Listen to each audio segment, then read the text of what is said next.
Hello everyone and welcome to today's video. Today I'm going over the 2026 Senate elections and talking about why I believe the Democrats should be feeling very good about their chances at doing well in the Senate elections in the 2026 midterms. So right now, there's going to be about 35 Senate seats up in 2026. And without any of these seats factored in, Democrats currently hold 34 Senate seats, Republicans hold 31. In a good number of these Senate seats, we already have a pretty good idea of how they're going to go. For instance, we know the state of Oregon is going to be a safe Democratic win. We also know the state of Colorado will be safe Democratic. We also have a pretty good idea that Illinois will be safe, as well as Delaware and Rhode Island and Massachusetts. All these states are fully expected to be safe for the Democrats. We also have some states that are sort of borderline between being safe Democratic states or likely Democratic states, but given that both of their incumbents are very popular, we fully expect Virginia and New Jersey, both of them will end up being over 15% of the vote margin of victories, which would make the states safe for the Democrats. This puts the Democrats up to 42 Senate seats, Republicans at 31. We do have some states we know Republicans are very likely to win in the safe column as well, like Idaho, Wyoming, South Dakota. In all honesty, unless something changes and Kansas is expected to be safe Republican as well.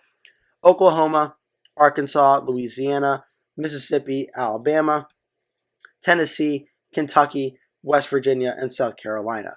Kentucky, I know, gets brought up if the governor of the state, Andy Beshear, were to run for this race, but he's already ruled out running in Kentucky, so any situation where Kentucky is going to be very competitive is probably now off the table with that happening there. So now we have some states with 42 Republicans, 42 Democrats. We have a lot of Republican states that could be safe Republican, but based on recent election results could also be under 15% of the vote. So the Montana Senate race just voted for the Republican Tim Sheehy by 7.1%. In 2020, when Steve Daines was up, he won by 10% against the Democrat Steve Bullock. Now this Senate race, not really sure who the Democrats are going to nominate yet, but Montana could start off as safe. It could also start out as likely Republican as well. But that all still remains to be seen to see what's going to happen there. As for the state of Minnesota, this is going to be the Democratic incumbent Senator Tina Smith. She is retiring. The Lieutenant Governor of Minnesota is running for that state, as well as the U.S. Representative Angie Craig as well. Minnesota has the potential to get competitive, but given that 2026 is expected to be a very good night for the Democrats, Democrats currently, as of today, have a lead of about 2 points in the generic congressional vote. For 2026, as of today, I would start Minnesota out very narrowly in the likely Republican or likely Democratic column, meaning I expect the Democrats to win by more than 5 points, but under 15 points. So this puts the Democrats at 43, Republicans at 45. The state of New Mexico I would also put in a similar situation based on 2020 when Ben Ray Lujan won by 6.1% against his Republican opponent. In 2024, I went for Martin Heinrich by 10 points. Barring some sort of change, we could probably expect the Democrats will win in New Mexico again, probably around that 10% threshold. So this puts the Democrats at 44, Republicans are at 45. And the way the map inherently is with how the Senate seats are up in a lot of states that voted for Donald Trump in 2024, Republicans are probably going to hold the Senate majority no matter what. But how much they hold it by is where Democrats should really start feeling optimistic. We know in all likelihood the state of Florida with Ashley Moody is either going to be a safe Republican win or a likely Republican win, depending. If it's going to be likely Republican, it's going to be like 1 point under 15 at probably the maximum. But just for the sake of today's video, we're going to put Florida in the likely Republican column. As for the state of Alaska, the only Democrat that can make Alaska competitive would be Democratic U.S. Representative Mary Peltola, or former U.S. Representative Mary Peltola. She's expressed interest in running for senator and governor. It's more likely, from what I've heard, that she'd be more likely to run for governor than Senate. So for now, I would start Alaska out as likely Republican, but Peltola would give Democrats at least a fighting chance in the state of Alaska if they were able to get Peltola to run. Republicans are at 47, Democrats are at 44. There are now a handful of states that I would consider to be likely Republican in large part due to the potential candidates. Starting with the state of Nebraska.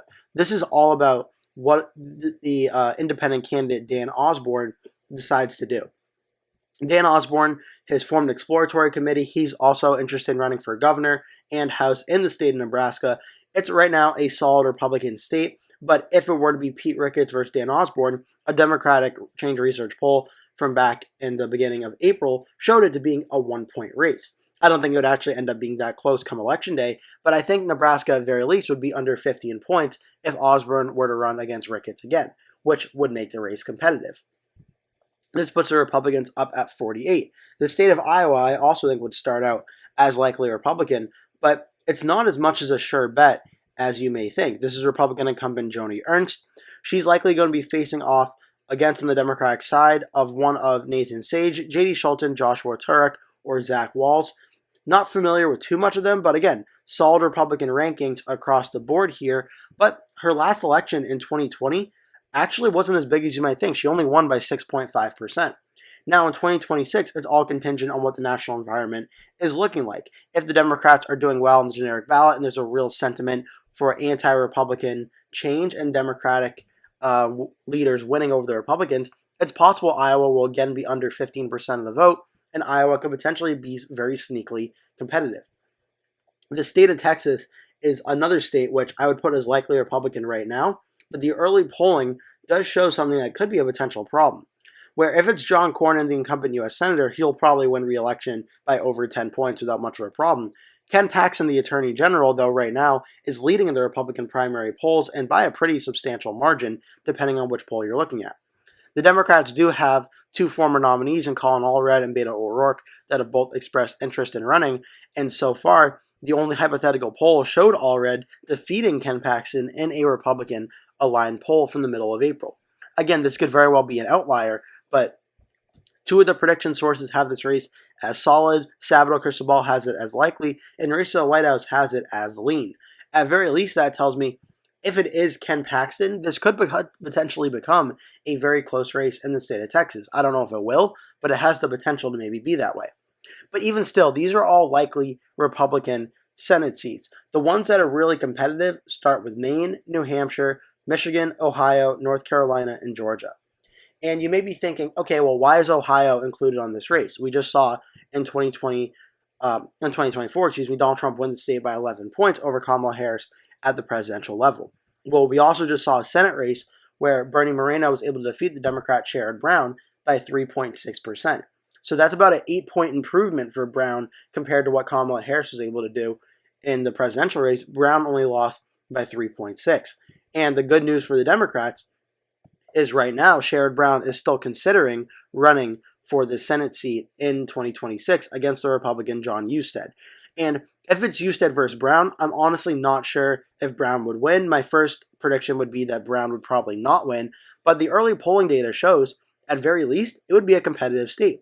Husted versus Brown currently has Husted in the Bowling Green State YouGov poll up by 3, which is within the poll's 4.1% margin of error. A prior poll from February showed Husted only leading Brown by about 6 points. Again, likely Republican win in that situation. But if Sherrod Brown were to run, it's not even about whether or not he could win. It's about, do the Republicans feel worried enough they have to put significant resources into the state of Ohio? If it ends up being John Husted versus Sherrod Brown, Husted winning by 4.5% or even a little bit under 5% is not unrealistic, seeing as we just saw something even less than that in 2024. 2026 should be a better election environment for the Democrats than 2024 was, and Sherrod Brown does present the Democrats a rare opportunity in Ohio of having a competitive Senate seat. But even still, this puts the Republicans at 51 Senate seats. They're likely going to hold the majority in 2026. But this is where things start to get a little bit troubling. Starting with the state of New Hampshire. New Hampshire, the Republicans were hoping to try and pick off this seat. This is retiring incumbent Jeanne Shaheen, but Chris Pappas, the U.S. representative, who's very formidable in his own right, has pretty much cleared the Democratic primary. He'll be the nominee in November. The Republicans, Chris Sununu and Kelly Ayotte, both have announced they will not be running. Former Massachusetts Senator Scott Brown is now the only Republican left. That really gives the Republicans even a fighting chance in New Hampshire. But given the recent history in New Hampshire at the Senate level, it was likely Democrat in 2022, safe Democrat in 2020. You have to go back to 2016, the last time there was a Senate race that was very competitive. At the federal level, New Hampshire seems to have a pretty strong record of nearly electing Democrats or likely electing Democrats, whereas at the state level, they'll be electing Republican governors all the time. But at the Senate level, Chris Pappas would have to start out at very least as a lean Democratic advantage in the state of New Hampshire. You could even argue putting New Hampshire as likely Democrat at this time, but just for the sake of being cautious, I would start it out as lean Democrat. This puts the Democrats at 45, Republicans are at 41. Now comes to the big news of the week, which is out of the state of Georgia, where Brian Kemp, the governor of Georgia, will not be running against Democratic incumbent Jon Ossoff. Right now, a lot of potential Republicans could run. Currently, there are no Republicans declared in the race so far. 3 out of the 4 predictors have this race as a battleground or a toss-up race, so the White House has it as a lean Democrat. So far in the early polling, Jon Ossoff has the lead over all of the Republican candidates that are not named Brian Kemp. And depending on certain candidates, he has a very large lead with a lot of support already shored up. So let's say, hypothetically, Jon Ossoff is able to win on election night in the lean Democratic column by more than 1 point, but under 5 points. This would get the Democrats up to 46 Senate seats, and they have yet to lose a Senate seat they currently hold at this time. Now we have the state of Michigan. This is another Senate seat that the Democrats are defending. This is the last one that they have not yet won that they have to defend. In this race, the incumbent Gary Peters is retiring. 3 Democrats have already announced they are running. The Attorney General of Michigan, Dana Nessel, is another potential Democrat that could be announcing very shortly. On the Republican side of things, the Republican nominee from 2024, Mike Rogers, is likely to be the Republican nominee again, which is good news for the Republicans. He's probably one of the stronger Republicans that they could run in the state of Michigan. All 3 prediction sites, again, have it as a toss-up or battleground race, so White House has it tilt Democrat. The only problem is Mike Rogers was not able to win the state in 2024 when Donald Trump won by 1.4%. This time around, Slotkin defeated him by 0.3%. This time around in 2026, Mike Rogers will not have Donald Trump at the top of the ticket to try and help boost voter turnout for him. The election environment should be more friendly to the Democrats. And then also worth noting, Republicans in the Rust Belt seem to have some trouble when Donald Trump is not at the top of the ticket. So maybe Mike Rogers can win the state of Michigan, but right now I would start the race out as either lean Democratic or tilt Democratic at this time. Just for the sake of the video, again, I'm going to put it as lean Democrat. This would put the Democrats where they currently are today. With 47 Senate seats, Republicans are at 51. But the Republicans are also defending 2 very vulnerable senators in North Carolina and Maine. North Carolina, this is Senator Thom Tillis. Thom Tillis, depending on which poll you look at, is pretty unpopular in a lot of opinion polls, even among his own party. He's already been censured by the North Carolina Republican Party for essentially being too moderate in voting with the Democrats on the Respect for Marriage Act and immigration reform attempts. So if the Republican Party is not thrilled about him, well, then going up against a Democrat is going to be probably pretty tough as well. He's already facing a Democratic challenge from former U.S. Representative Willie Nickel, and that would be a very close race in its own right, but Roy Cooper is the one that should be Democrats should be rooting for, and Republicans should be a little bit worried by. Roy Cooper, the former governor of North Carolina, won in 2016, defeating a Republican incumbent and won re-election in 2020 by about 5% or so. This race is listed as a toss-up in 3 out of the 4 predictions. Cook Politico has it as lean Republican. But in the early polling that's been done so far, Roy Cooper versus Thom Tillis shows to be a very close race. The very interesting thing here is Tillis' highest support so far has been 45%. Now, he is the incumbent, whereas Cooper's highest support has been 48%. His lowest has been 45%. Cooper versus Tillis, if this is the matchup, would be a very, very close Senate race. However, I've gone over before in depth, my problem with Thom Tillis is he is yet to win a race getting over 49% of the vote. He got 48.7 in 2020. In 2014, he got 48.8. Both times, I would say Tillis got lucky with a third-party candidate getting at least about 3 3/4% of the vote in 2014. 2020, the Democrat only got about 47%, and then 2 third-party candidates combined for over 4.5% of the vote. Thom Tillis, if he's facing Roy Cooper, likely will not be getting lucky on that again. As we saw back in 2020, Roy Cooper got about 51% of the vote, and in 2016, Cooper got 49% of the vote. So even when Cooper defeating a Republican incumbent to win the governor's race, that was the lowest percentage that he got in that, and it was still higher than Tillis' highest percentage at this time. So it's certainly going to be very close. I know governor's races, I've said before, and I will continue to say, governor's races and Senate races are typically very different. It doesn't always carry over. Just because a governor is popular doesn't mean they're going to win a Senate race. Look at Larry Hogan in Maryland or Phil Bredesen in Tennessee. But when the state is a competitive swing state, like Florida at the time in 2018, like North Carolina in 2026, it gets easier for the governor to win in a close race because they have been elected statewide in a state that you know is competitive. Right now, for Thom Tillis versus Roy Cooper, it can really go either way, but just for the sake of the video, starting North Carolina off as still a Democrat is something that is very possible and very conceivable that could happen. So this would give the Democrats a 1-seat gain, which if they were to walk out of here gaining 1 seat in the U.S. Senate map, don't get me wrong, I'm sure Democrats in Washington would be very happy. But it's not even over yet, because there is the state of Maine with Republican incumbent Susan Collins, who likewise is also not very well liked in the Republican Party. A lot of Republicans feel she is too moderate and too much of a swing vote and not a reliable Republican vote on a lot of issues. However, for the state of Maine, Maine is worth noting it is a likely Democratic state at the presidential level, voting for Harris by 7 points in 2024, Biden by 9 points in 2020. At the Senate level, Angus King continues to win by safe margins each time, and in 2020, Susan Collins won by 8.6%, and what ended up being a surprise, where Collins was trailing in all the polls going to Election Day, Collins was able to pull out an 8.6% win. But again, the problem is going to be for 2026 is this should be a much better night for the Democrats. The good news for Collins is the Democrats have yet to land a top recruit at this time. Jared Golden, the U.S. rep from Maine's 2nd District, would probably be one of the top Democratic candidates. He's expressed interest in running, but he also heard reports that he does not want to run against Collins. If the Democratic governor of Maine, Janet Mills, who is term limited, were to run for this race, then maybe things could get very, very close. I would say right now, Susan Collins still has a very slight advantage in the state of Maine at winning re-election. 2 out of the 4 predictors have it as lean Republican. Inside elections race, the White House have it as a toss-up. But if the Democrats land a top candidate for the state of Maine, it's possible Susan Collins loses. This gets the Democrats up to 49 Senate seats. Republicans only have 51. And then the Democrats only are down about 2 Senate seats when you factor in the vice presidency, giving the Republicans a tiebreaker. But in 2028, if the Democrats win back the White House, they'd only need to win 1 Senate seat to get the Senate majority back to their side.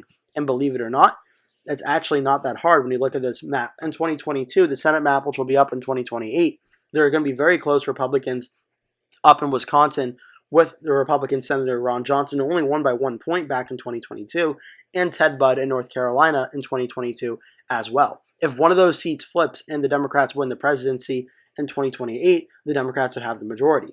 So not only do the Republicans need to hold on to the Republican Senate seats that they currently have in 2026, but they likely need to pick up 1 or 2 because the Democrats are probably going to either be in a strong position to flip 1 or 2 seats in 2028, depending.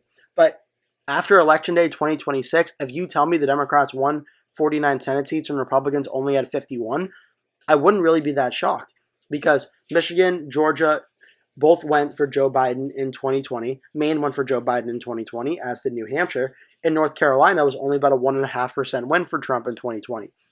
It's also worth noting Tom Tillis and Susan Collins, both of which their approval polls are not that high, and they're not super well liked within their own parties. So the Democrats have a real opportunity in 2026 to do some very significant damage to the Republican majority on the 2026 Senate elections map.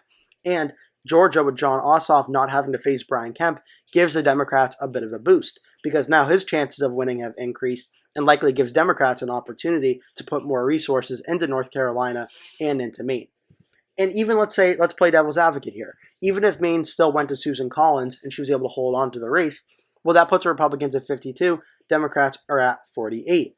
Okay, we can still look at the 2022 map. If Wisconsin flips for Ron Johnson, well then, let's just do the math here. That would put the Republicans at 51-49. If North Carolina flips, Democrats could get to 50-50. If the Democrats can't win North Carolina, it's still 50-49. Well, then we go to the 2024 map, where there aren't as much room for Republican pickups, but there is one very notable one, Dave McCormick in Pennsylvania. Maybe Bob Casey decides to make a run for that seat and try and win it back for the Democrats, and if he does, that would get the Senate map to 50-50 as well.